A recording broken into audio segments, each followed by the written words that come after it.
Next up po natin, Sir Virgilio is right after nung inclined press natin, switch tayo sa, click natin sa lighter weight. Okay? Pwede yung sa shoulders kanina or a bit heavier. So, range natin is 5 to 15 pounds. Pero eventually, increase din natin yung weight natin. So, we're gonna be doing chest flies. So, bench. Or kung may hirapan tayo ditong i-perfect yung execution natin, mag-option tayo mamaya sa floor o sa mga susunod pa.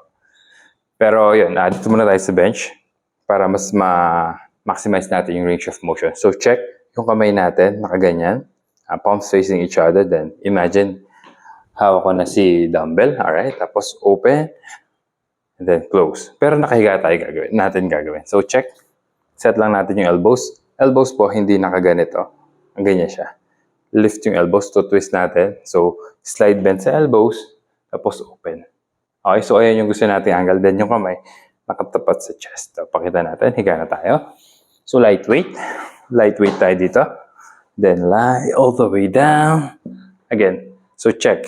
Elbows all the way up. Fully extended, okay? Tapos slide bend. Pag bend, make sure yung dumbbell po, nakatapat pa rin sa chest natin. Tapat niya. Okay? Lock, tapos set natin, tapos slide bend, di ba? Open na natin. Okay, pag open, magsastay yung elbows natin. Okay, tapos hindi po nakabend yung elbow ha, make sure neutral. Okay, tapos again, shoulders natin. Again, shoulders, slide away sa ears.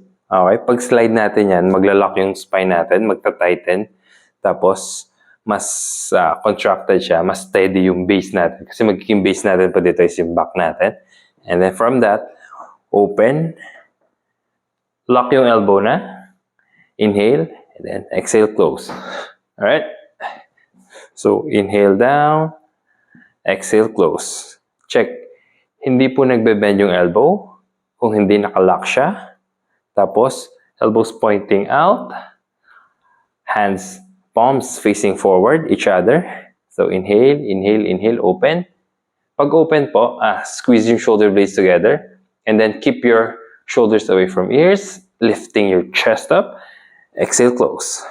Inhale down. Exhale, close. So, abs brace para mas steady tayo. Steady yung base, then close. Open, open, open. And then close. Okay po.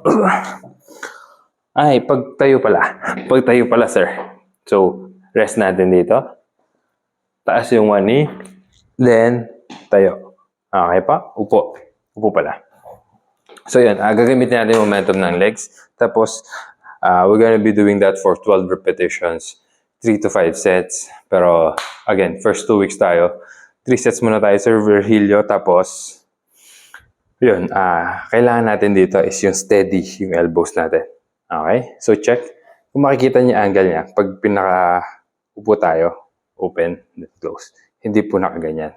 Okay? Ito yung pinaka-iiwasan natin. Yung naka-bend pababa yung elbows. Dapat yung elbows natin, yan, yung elbows natin, naka-open siya. Towards the floor. Palabas. Yung open niya po. Alright? So, that's your second working set.